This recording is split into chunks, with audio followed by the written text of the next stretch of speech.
নমস্কাৰ প্ৰিয় বন্ধুসকল 29তম বাৰ্ষিক জিনাৰী মধ্যাঞ্চল ৰাভা সন্মিলন নিৰ্বাৰী মৌৰুচি জামাতৰ অন্তৰ্গত হালুৱাপাৰা তৰঙা দলৰ সৌজন্যত সাধাৰণ সভা স্থান হালুৱাপাৰা প্ৰাথমিক বিদ্যালয় খেলপথাৰ তাৰিখ 8 মাৰ্চ 2025 ইং শনিবাৰে এদিনীয়া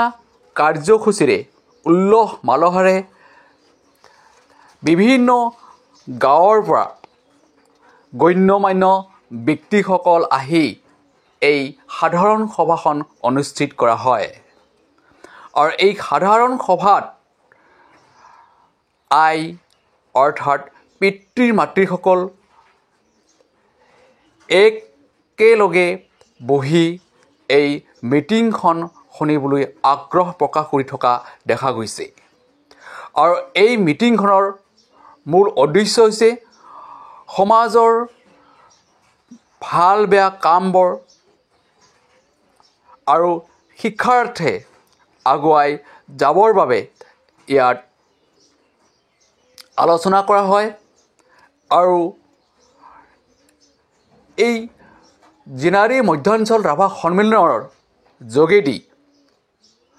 আমাৰ জাতীয়তা একতাবাদ আৰু ঐক্যবদ্ধতাৰে ভৱিষ্যতে ল'ৰা ছোৱালীবোৰে আগুৱাই যাবৰ কাৰণে ইয়াত আলোচনা কৰা হয় ধন্যবাদ নেম ৰাচং